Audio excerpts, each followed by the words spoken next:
evening. I'm in Las Vegas tonight at the Palazzo, the sister resort to the Venetian, where last night's Republican debate was, to put it mildly, pretty lively. And one of the lively protagonists is with me tonight, and that's Herman Cain. That was some punch-up last night. Well, let's just say it got energetic and a little bit of fireworks between some of them, but... Did you worry that, you know, Rick Perry was about to sling one at Mitt Romney, maybe catch you on the way through? Yeah, I was getting ready to go and referee and break them up, you know? At one point, I'm going, man, have they really gotten into it? But now I think that they both came in with the intention of going after each other. They did it the last time. You can just tell that their staff and said, look, you can go after them on this, on this, on this. I don't spend time doing that. You know what I spend my time on? Preparing to talk about solutions. And that's why I just lean back and let the fireworks go back and forth. Here's the thing about you that's fascinating. You've come not out of nowhere, but certainly you've been the surprise of the last month. Yes. And I think you concede that. And what people are saying is, who is Herman Cain? Who's he really? Away from the slick performer, because you're good with the talk and you're good with the walk, and you know where I'm going here. The walk and the talk. Yeah, you've got all the gift of the gab, as my grandmother would say. But what is the real Herman Cain like? How would you like people to understand the real you?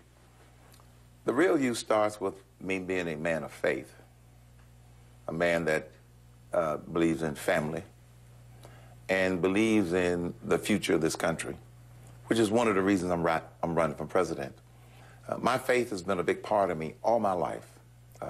Joined the church when I was 10 years old. My parents took us to church. They didn't send us to church. So my faith has been a very big part.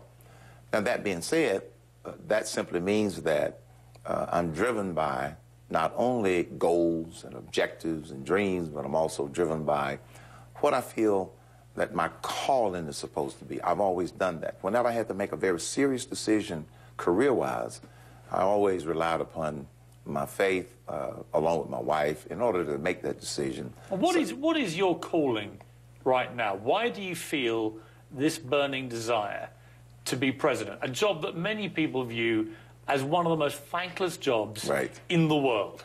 My calling is to make a difference.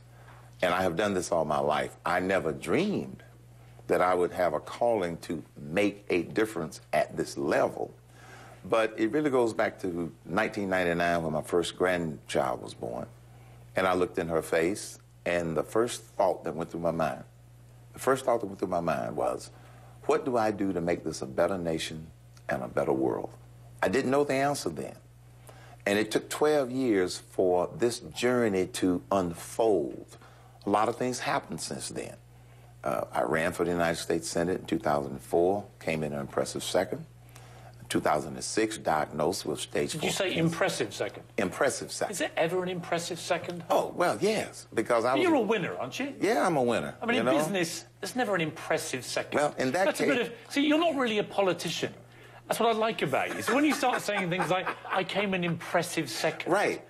It's like, if you're a footballer, you don't come impressively second. I agree. Why don't we do that again? Admit that you came a disastrous second because you didn't win. I came in an impressive second. An unimpressive second. Because I almost pulled it out. I came within 2 percentage points. You won't be happy if you almost become the Republican candidate, will you? Absolutely not. So it's not impressive to come second. Not in this America case. Right now can't afford to have a leader who thinks that coming second is good enough. Absolutely. It needs a winner. And that's why I'm running. I respect all of the other candidates up there, some more than others, who I think would be better than others. Who do you respect the most? Well, I would say that Speaker Gingrich and Governor Romney are the two that I have the greatest amount of respect for, that I would feel comfortable if I did not get it. But I'm, looking pretty good right now. But I have a lot of confidence in the type of job that they would do. And who do you have the least respect for? Let's just stick with the one that I have the most respect for. No. Come on. Come on, Herman. I don't believe Representative Ron Paul would be a good president. Why? Because most of his ideas and positions are eliminate, end rather than fix. We need to fix a lot of things in this country. I don't believe in throwing the baby out with the bathwater.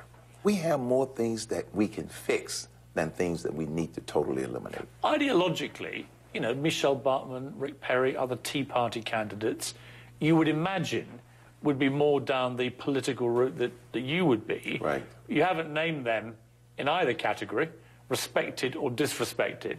Why not? Because most of my career, in addition to running organizations, turning around businesses, I have studied, written, and spoken a lot on the topic of leadership. And so after 6 debates, and after listening to them do interviews, I have formulated my opinions about them relative to their leadership ability, because that's the biggest thing that you need to bring to that job. And what are your conclusions about Rick Perry and Michelle Bachmann? When I listen to their answers to questions, most of the time they get off track because they don't either don't answer the question or they're not working on the right problem. And so they have a tendency, when they start talking, they're giving a mini slump speech. How worried are you, though? It's interesting you say that, because watching you, if you don't mind me saying, getting yourself into a bit of a hole yesterday over the whole issue of whether you negotiate with terrorists. I watched your interview with Wolf Blitzer, my colleague, and you quite clearly answered in the moment as if you would. You would have released Guantanamo Bay inmates, Al-Qaeda and otherwise, in return for an American soldier. And then later, you decided that you wouldn't, and you made a mistake? I misspoke. I misspoke. Did you misspeak or just make a mistake? I misspoke. Did you go away and think, someone went, no. Did you know what you just said? No, I misspoke. Here's why I misspoke. We were talking about the situation in Israel, okay? And the point that I was making was quite simply, if I were Prime Minister Benjamin Netanyahu, I'm sure he had a lot of information, a lot of... But here's what I wanted to hear you, because you're a straight talker. The reason people like you and the reason you're gathering momentum is that people say to me, Herman Cain, he'll give you a straight answer. What worries me is as you get more and more popular, you're starting to think, whoa, I've got a chance here. And so you, unfortunately, have to become a bit more political. Well... Do you accept that's a risk here? That is a risk, but I'm not going to do that. Let me finish. Well, let me ask you a straight question. Yes. Was Benjamin Netanyahu right to swap one of his people for over 1,000 Palestinians? It's not really a question of you haven't seen all the facts or you don't know what he had to study. It's a basic transfer. 1 for 1,000. I disagree. I can't tell you. But could you be American president and just sit back all the time on these hot issues and say, I don't know? Piers, for me to say whether Benjamin Netanyahu was right or wrong, based only on the optics of it, is not good judgment. This is why I was very comfortable saying that I misspoke about the Gitmo thing, because when he threw that in there, I didn't think terrorist, because my philosophy is we can't negotiate with terrorists. But I thought Ron Paul made quite a good point. Will always be that way. Ron Paul made quite a good point, didn't he? Is that it's a pretty fine line. Ronald Reagan straddled it. Others have straddled it. It's like, you know, in a way, there's a lot of negotiating with terrorists that goes on. Would you be happy if you were president in Afghanistan for American military leaders there to continue negotiating and paying Taliban leaders if they felt that it was for the greater good of not necessarily winning the war in Afghanistan, but winning the battle against terrorism? If the commanders on the ground told me that that was a tactic that they saw was beneficial, I would approve of it. Are the Taliban terrorists, do you think? Yes, the Taliban are terrorists. So if you negotiate, negotiate with them in any capacity, aren't you negotiating with terrorists? But you see, some of the people that they are doing some of these things, they're citizens that they are converting to basically be on our side. It's not always negotiating with the terrorists. It's negotiating with someone who may be sympathetic to the Taliban, but then they say, you know, these Americans aren't as bad as we thought, and then they come over to our side to be supportive of what we're doing. So it's not a clear black or white situation unless you know more specifics. Do you think being the president, now you're getting nearer to this, and you have to consider the genuine possibility that you might be? And other people are considering and looking at you thinking, what kind of leader will you be? Is it more of a minefield, morally, ethically, than perhaps you'd thought before, as you get closer and you start to have to wrestle with all these dilemmas? No. And it's because of my approach to leadership and my approach to organization. If you surround yourself with the right people and you have a solid organizational structure, which I've always done, and you have what I call guiding principles for every organization that I have headed up that will help me not to have to micromanage. You can't micromanage being president of the United States of America. You got to have people that understand your philosophy and who are able to execute some of the strategies and things that you want to do. Well, talking of your philosophy, I want to take a short break and come back to you and take you right back to where it all started for you, Herman Cain. The kind of background and upbringing you had, I think, in many ways drives you today. Yes.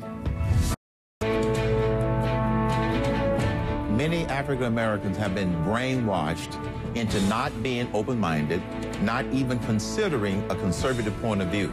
I have received some of that same vitriol simply because I am running for the Republican nomination as a conservative. So it's just brainwashing and people not being open-minded, pure and simple.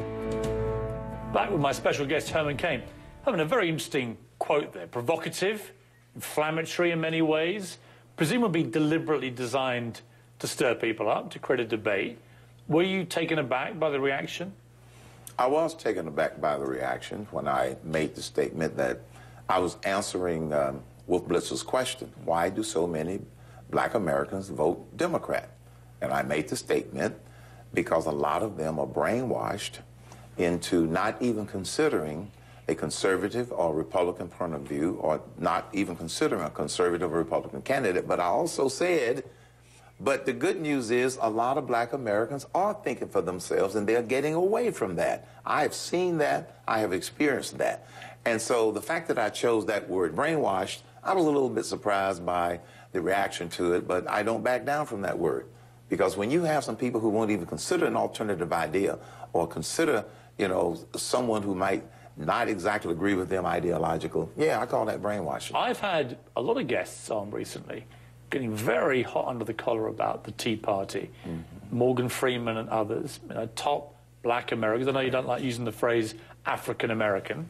I might ask you why in a moment, but black Americans, leading black Americans, who say the Tea Party is racist. And I know that your fairly humorous response is to say, I looked in the mirror and I appear to be a black man and I'm in the Tea Party, which I get, and you're perfectly entitled to say that. But you all know there are elements of the Tea Party who are racist. I mean, I don't think it's a trade secret. How do you deal with that as a black man who is now leading the Tea Party charge? How do you deal with that element in the Tea Party that is overtly racist? Let me say that my experience has been there is no more a racist element in the Tea Party than there is in the general population at large. It isn't. It is not. If there is, that it's not. This is the biggest misperception. I spoke at the first Tea Party event that I ever spoke at, April 15, 2009. I have spoken at hundreds of Tea Parties.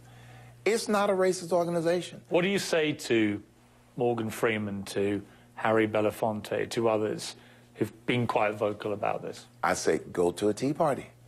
I doubt if they've ever been.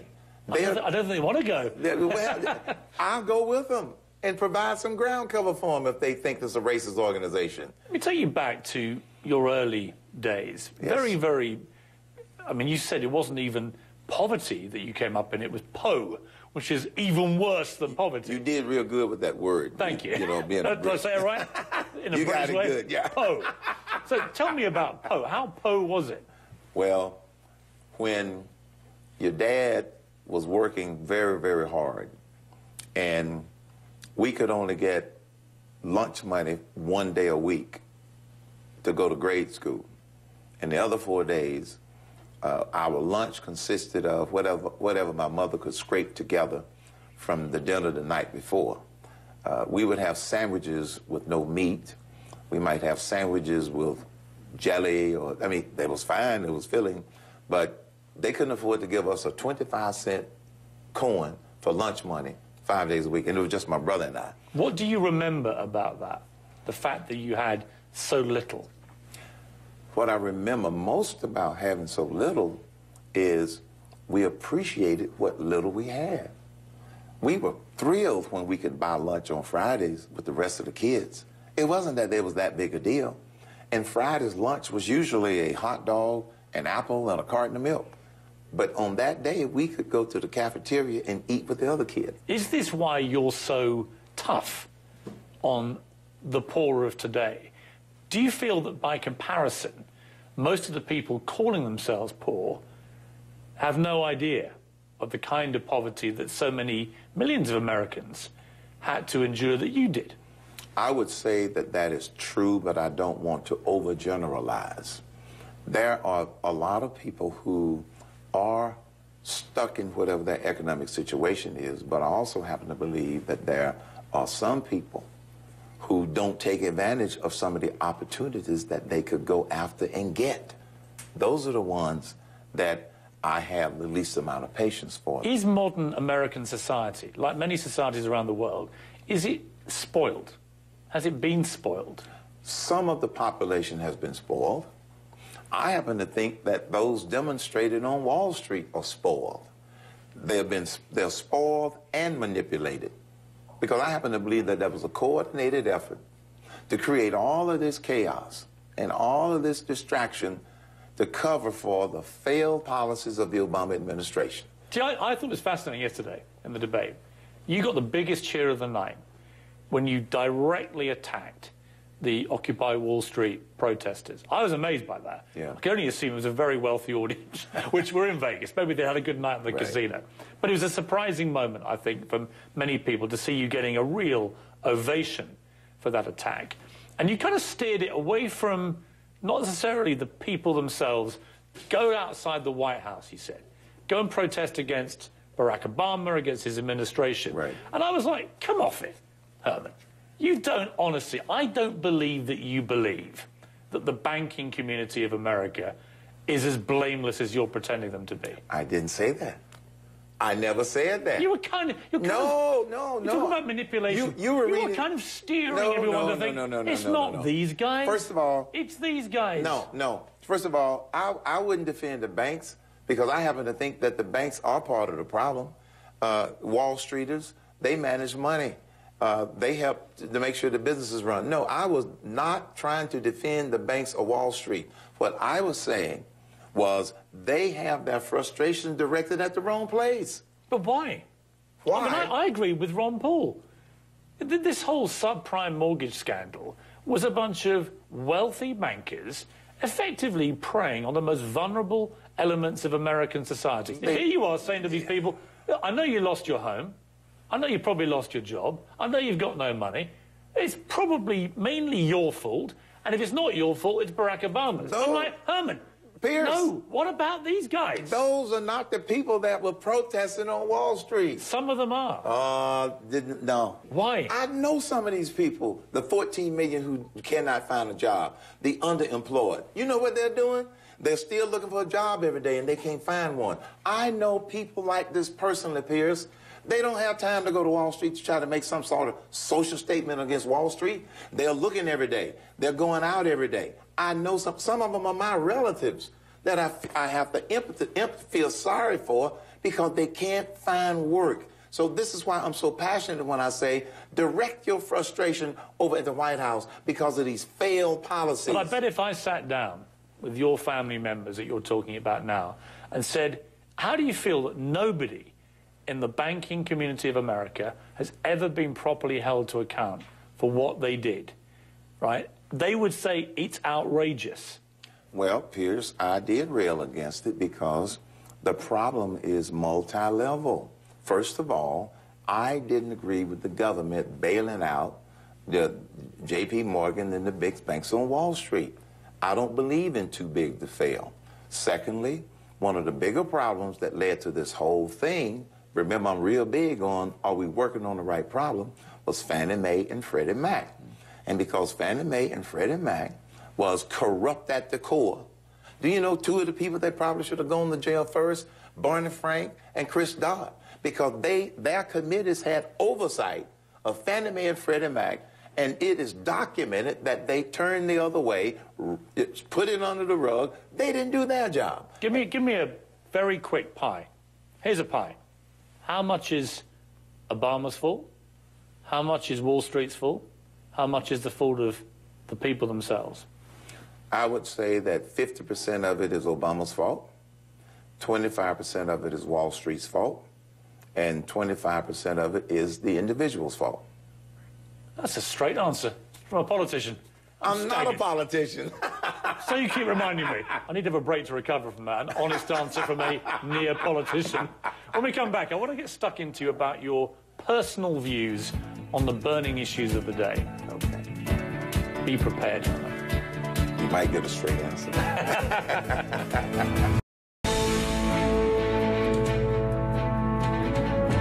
If I am fortunate enough to become the Republican nominee, it's going to be the problem solver who fixes stuff versus a president who hasn't fixed anything in this country.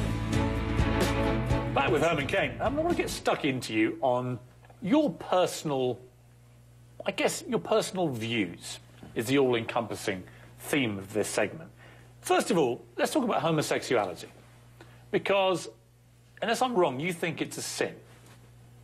I think it's a sin because of my biblical beliefs. And although people don't agree with me, I happen to think that it is a choice. Do you believe that? I believe that. You believe people wait? Seriously, you think people get to a certain age and go, I think I want to be homosexual? Let me turn it around to you. What does science show? You show me evidence other than opinion, and you might cause me to reconsider that. I just think it's a load of old claptrap, Herman. The idea that anyone where's the evidence? Just common sense. You're a common sense guy. I am a common sense kind of guy. You genuinely think... But remember... Wait a minute, let me ask you. You genuinely believe millions of Americans wake up in their late teens normally and go, you know what? I quite fancy being a homosexual. You don't believe that. Piers. Do you? You haven't given me any evidence to convince me otherwise, nor has anyone else. My gut instinct, Herman, tells me it has to be a natural thing. Okay, so it's your gut instinct against my gut instinct. Yes. It's a wash. It's a push. That being said, I respect their right to make that choice. You don't see me bashing them or anything like that. I respect their right to make that choice. I don't have to agree with it. That's all I'm saying. It would be like a gay person saying, Herman, you made a choice to be black.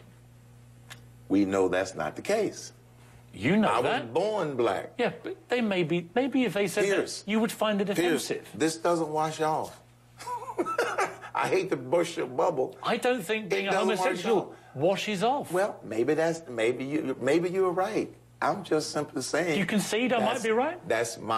You might be right, but what I'm saying is this is just my opinion. What's your view of abortion? I believe that life begins at conception and abortion under no circumstances, and here's why.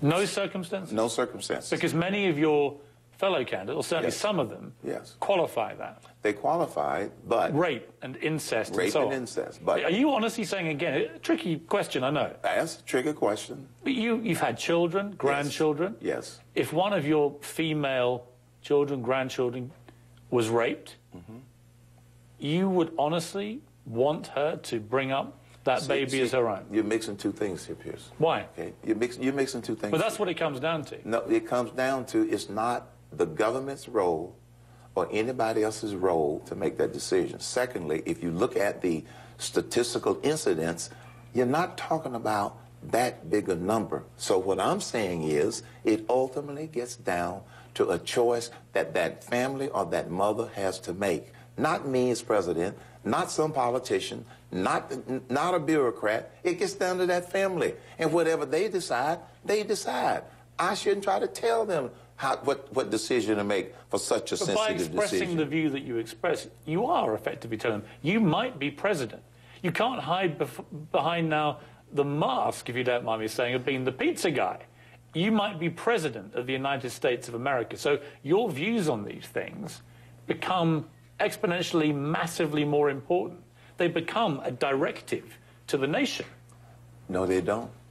I can have an opinion on an issue without it being a directive on the nation. The government shouldn't be trying to tell people everything to do, especially when it comes to social decisions that they need to make. That's really interesting, though. That's yes. a very interesting departure yes. from the normal politics. Exactly. You got into hot water about the whole issue of Muslims in a potential cabinet. Yes. And you've kind of flip-flopped a bit. I think you concede. You've backtracked, haven't you? Well, you media people call it flip-flopping. What would you call it? I call it explaining the intent of my comment. Backtracking. Oh, well, you either flip-flop or backtrack, all right? It's either all or nothing. Initially, it appeared to be that you were saying you wouldn't feel comfortable, your words, yes. with having a Muslim in a cabinet of yours. Exactly. And this is an example of where I spoke too quick because I'm thinking about extremists. Not all Muslims. I do recognize there are peaceful Muslims and there are extremists. At the moment that I was asked that question, I wasn't thinking about peaceful Muslims. Are there extremist Christians? Yes. Your loyalty test you came up with, do you still believe that? It wasn't a loyalty test. What was it? The media came up with a loyalty test. What was it? My test was simply, you got peaceful Muslims, you have extremists. I don't want extremists in my cabinet. That was the intent. From any religion? From any religion, if they have been violent toward other citizens. If they've been violent toward other citizens, whatever their religion is, I mean, my I view, want to keep them out. Well, my view of that whole thing was that for a Muslim to be in your cabinet, they have to be an American citizen.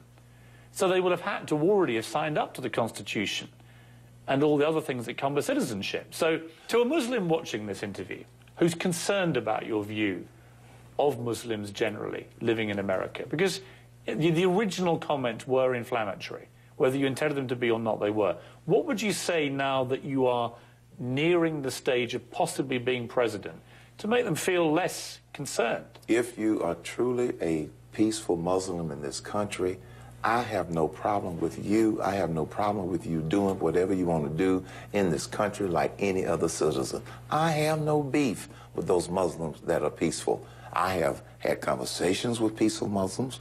I've had conversations with Muslims who have acknowledged what I'm saying, but they won't necessarily go public with it. And so all I'm saying is I just wanted to raise a flag of caution because we do know that we have the two groups in this country. Have you learned to be slightly more cautious about how many flags of caution you raise? Not yet. Let's take another break. Yet. Take another break, and we'll come back and talk to you about the extraordinary battle you had with cancer. Sure. Which again was linked inexorably, I think, to your faith. Yes.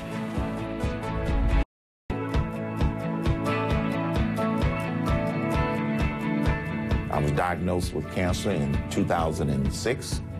I had stage 4 cancer, and in the words of my first surgeon, that's as bad as it gets. Back with Herman Cain, who would like to be president one day. There's a reason, I think, that you are seen as a fighter, and that is the extraordinary battle you waged with cancer. Yes. Tell me about the moment you found that you had, I mean, not just mild cancer, you were hit full on. Stage 4. When I first got my first CAT scan, I thought it was just in my colon. And after the doctor did the colonoscopy, he said, well, there's something called resection, and they can take a part of it out. The incidence of success is very high. So I said, okay, how do we get this done? Let's get a plan together. You know, what's the game plan, etc. It wasn't until I went to the surgeon with all of the test results and had a discussion with her, and she said near the end of the discussion, well, you have stage 4 cancer. I said, what is that? She said, that's bad as it gets. And then she started to explain the resectioning procedure.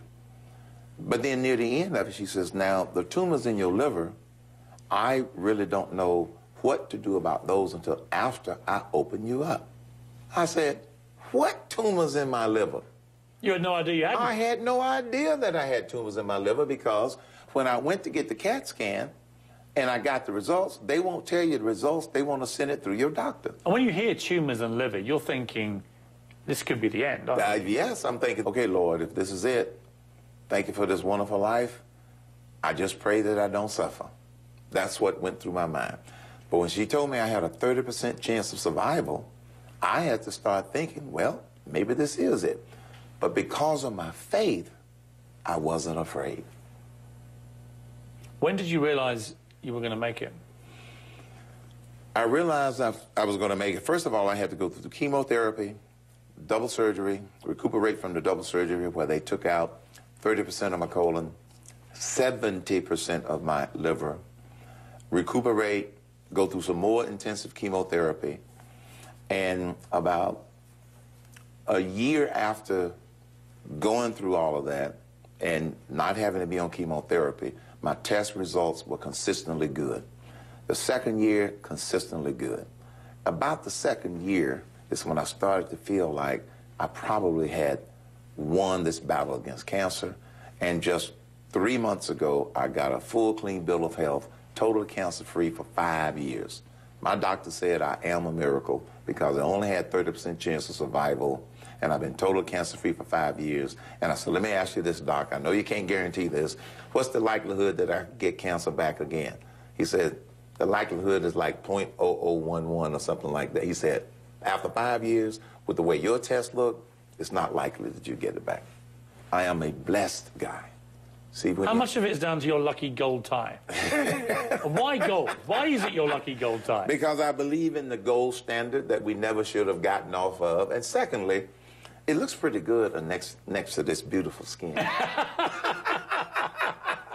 I'm not bragging, Piers, but it sort of complements the complexion very well. Let's take another break. I come back and I want to talk to you briefly about what you learned from your parents, the values that they instilled in you, why you think a guy that basically sold pizzas is fit to run the country. I can do that. Back with Herman Cain. As a black American, yes. Why don't you like using African American, by the way? Because as I trace my roots back in this country, the majority of my roots, the ones that are more meaningful to me, were the slaves that were my foreparents, my forefathers. And so I identify as a black American more so than an African American. Yes, many of the slaves came from Africa, but my heritage is mostly here in the United States. With the country went through slavery, we went through the civil rights movement, so I prefer the term black American rather than African American. That's going back too far. They showed on CNN the full Martin Luther King I Have a Dream speech at the weekend. First time they've shown it in full for a long time. Incredibly inspiring. I mean, just goosebumps when you watch it. You were around when that whole civil rights movement was going, but you didn't get actively involved. Why was that? Because of my age. The height of the civil rights movement was the late 50s and the early 60s. I didn't graduate from high school until 1963. High school students weren't out doing sit-ins and bus boycotts. One, you needed to finish your high school education, and secondly, most of us couldn't afford to be taking time off if we had part-time jobs and things of this nature. So I was too young. In your book, you tell a very moving story about you went to a local barber's. Yes. And all the white guys kept coming in and having their hair cut. Yes. And you were just left there. And eventually, one of the black Americans in there said to you, sorry, this is not where you get your hair cut. You're a black man. See, I mean, it seems almost impossible for people of my generation to understand this was going on. See, you have to look at the fact that in the South, the tradition, and I went to black barbershops growing up, the tradition was you didn't make an appointment, you walk into the barbershop, and whichever barber had the empty chair next, he would say, next, and you just went in the order that you came into the barbershop. So I go to Fredericksburg, Virginia, and I'm expecting the same tradition.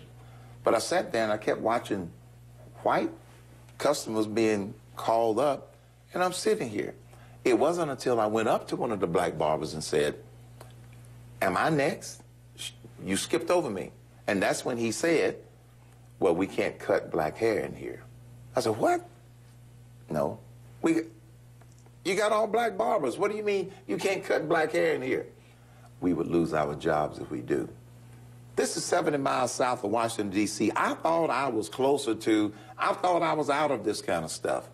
And so he said, but you can find a black barbershop over past Sears on the other side of the railroad track. What did you do? I drove over to Sears, bought me some clippers and a set of clippers, and went home and cut my own hair, and I've been cutting my own hair ever since. Have you really? Yes, I have. I've only had one professional haircut since 1967. How did I do? Doesn't look too bad, actually. Hey, I just did this morning. You know what? You may have a future. I'm serious. If it doesn't work out in politics. Now, someone said, well, you're going to still cut your hair if you become president. Maybe. Well, that's an interesting question. Yes. Will you continue to cut your own hair in the White House? I might not, just because of the time required, and, you know, as president, you're going to be time poor and issues rich. Going to have one last break and come back, and I want to ask you, but I didn't ask you the last time, about your parents. Yes. The values they put in you that you would take to the White House if you became president. Back with Herman Cain. Herman, your parents were both incredibly hard-working, yes, God-fearing. You know, they must have been incredibly proud of you. What are the values that they instilled in you that you would take to the White House? First, my faith, belief in God. They taught us that through their example when we were young. And as you would imagine, the strength of my faith grew as I got older. But it's always been something that was very important to me, as well as to my family. Secondly, believe in yourself. My father worked 3 jobs at one point. My mother was a domestic worker. They were just hard-working people. So I saw, you want something, you got to work hard. But believe in yourself. My dad was a barber, a janitor, and a chauffeur. And when he was able to live off of one job, it was that chauffeur's job. But he had such great pride as a chauffeur. And I used to tell people. He was smart, too, yes, because he was the chief executive of Coca-Cola's chauffeur. Yes, he was. And eventually said to him, look, don't pay me in the normal way, give me stock. That's right. In Coca-Cola. In Coca-Cola stock. And that changed the family fortune. My dad may not have had a lot of formal education, but he had a PhD in common sense. And when he told Robert W. Woodruff, he said, Mr. Woodruff, I really do appreciate this, but, you know, you could give me some stock. It hadn't occurred to Woodruff. He said, Luther, that's a good idea. He always had a cigar in his mouth. Luther, that's a good idea. And that's when he started giving my dad stock. He still gave him other things as well. And my dad worked for Woodruff for about 25 years. And in the whole 25 years that he received stock as a gift, he never sold one share. Because he was thrifty, he was saving for the retirement of my mom. That must have become a huge nest egg. Well, not huge, but when you consider what he started with, it was huge. But enough to take you out of the projects, into an apartment, into a nice house. But more importantly, it provided enough such that after my dad passed at the age of 56, we could take care of my mother comfortably because she had Alzheimer's. And so my dad was always planning for his retirement and my mom's retirement. What would they have made of you right now, where you found yourself? My mother's probably in heaven going, my. My dad is probably in heaven going, that's my boy. He's dancing in heaven. Mom is just shaking her head. He just never ceased to surprise us. And if President Obama's watching this, and I've got a sneaking feeling he might be, say you win the nomination, and come January, it's you and him. Black American v. Black American. Right. Pretty amazing moment for America, for the world. But are you the guy, do you think, that could beat him? I believe that I could beat him because I think that, number one, my leadership ability would come through even in a debate in terms of how I would approach problems. Secondly, my experience with business, my understanding of economics, my understanding of how we create jobs, that would be just so obvious if we were in a side-by-side debate. But, you know, it's not about color in America. And I think him getting elected, me getting the nomination, will underscore that fact. People are trying to make it about color. The voters and the citizens, they know it's not about color. Well, I don't think it's about color, Herman, but I do think it's about this. I think in the end, it's all about pizzas. Do you actually like pizza? Yes, I love pizza. Do you eat it? I do eat it. I eat it all the time. And what is your favorite pizza? My favorite pizza is obviously with a nice tangy tomato sauce, and I like a lot of Italian sausage on it, but I like a lot of meat. A bit like you, fiery, yes, emotional, yes, passionate, meaty, bursting in meat and substance. That's right, substance.